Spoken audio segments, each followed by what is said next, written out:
Welcome back, ladies and gentlemen, to shed more light on the Minister of Foreign Affairs, Immigration and Expatriate Affairs, Badr Abdelati, visit to New York. We have the pleasure to have with us over the phone our dear guest, Mr. John Alfie Edward, the representative of the International Coalition for Egyptian Expatriates in Washington, D.C. Good afternoon.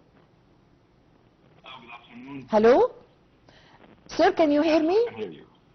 Yes, of course I can. Yes, I welcome you to Nile TV International. It's a great pleasure to have you with us. Mr. Edward, what were the most important topics discussed during the visit by the Egyptian Foreign Minister Badr Abdelati? Well, first of all, thanks so much for having me. It's our pleasure. The Secretary of State, Badr Abdelati, first of all, I have to make note that he's an extremely humble gentleman, big-hearted, and he does care for his country, and he puts his country, number one priority the most. He wanted to make sure that all of us are informed about all the updates that's happening around all the borders of Egypt. He did mention that it's probably the first time in the Egyptian history that Egypt was dealing with all these challenges around all borders, whether northern, southern, eastern, or western. He keeps all of us aware about all the updates with the Palestinian conflict with the Israelis. He did assure all of us that the Palestinian conflict is number one priority for the Egyptian state, and it's a matter of our national security to make sure that this gets resolved. He also updated us on what's going on with the Renaissance Dam and what the updates about pretty much everything that's happening around Egypt right now that Egypt is dealing with. Yes, so Mr. Edward, what is the importance of the top Egyptian diplomat meetings this time in showing the stance of Egypt and its role in the Middle East in facing challenges in the Middle East? Well, His Excellency did make it clear to all of us that Egypt is the heart of the entire Middle East, and Egypt has been always having this very important role in making the balance in the area. Yes.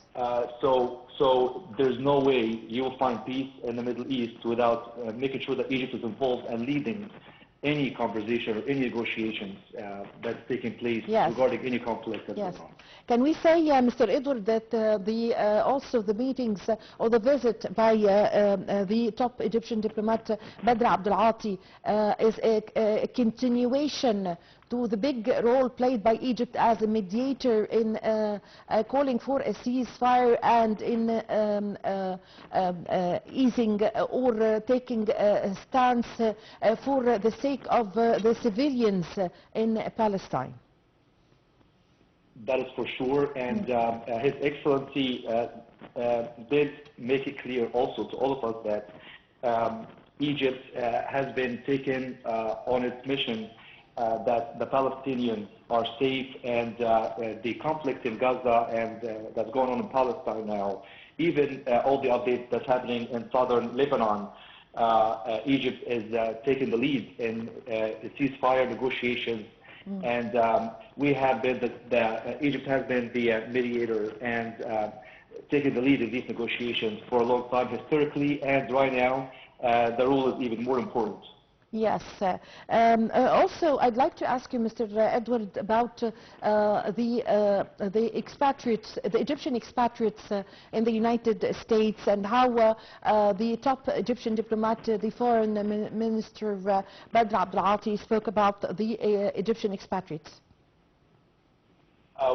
Me personally, I did share a question with His Excellency Badr Abdelati about the ministry's plans for the expatriates in the United States and abroad overall. We're here in the United States. I can speak for our group here in D.C.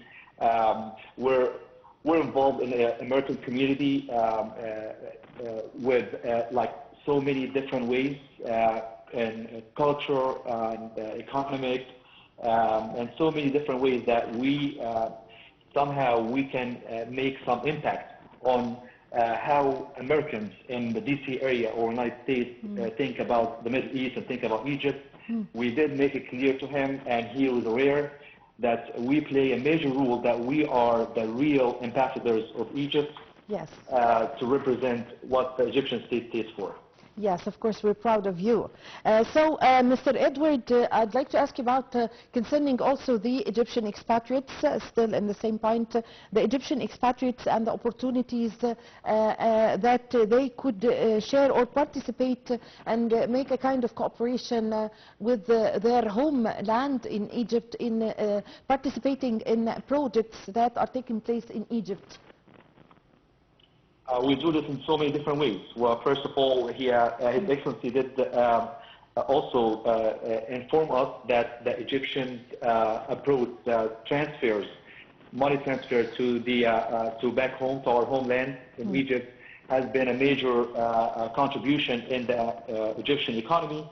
And recently, all of us have been investing in real estate in Egypt, and so many opening our own projects in Egypt to support the economy. This has historically been the deal with the Egyptians abroad, and right now we're doing this even more to give it more attention, so we can help with during the economic crisis that's going on everywhere in the world. Yes. And also in Egypt. Yes.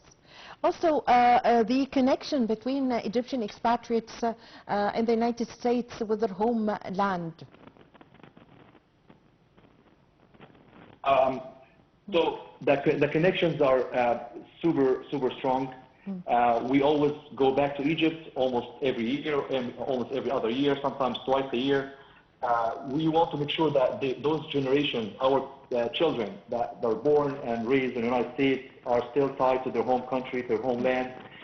We do care to teach them our Egyptian language, the Arabic language, our traditions and our values. And this is very clear, and I also thank His Excellency and the Ministry on helping us in creating so many programs like Atkallam Arabi. This is encouraging all of us to keep them tied to their speak homeland. Arabic, yes, yes. These are very important initiatives, actually, and also there are always also cultural events or touristic events that are taking place in the United States. They make, for example, the Egyptian Week or an Egyptian month for showing the culture and the civilization of Egypt, and it's always organized by Egyptians in the United States. Things like this, how do you see the importance of this in getting the culture of countries closer to each other? Well, it helps in so many different ways. First of all, it helps us be connected back to our home in Egypt, and it enhances the patriotic feeling about our country all the time. But it also works as an ambassador to all the Americans here. Speaking of for America, for say, that they know a lot about our culture and a lot about our values, and make them encouraged to go and visit and see this real life. Yes, I thank you very much for your time. Thank you for your valuable information. Mr. John Alfie Edward, representative of International Coalition for Egyptian Expatriates. Thank you very much for joining us over the phone. Ladies and gentlemen, a short break and I'm going to be back with you.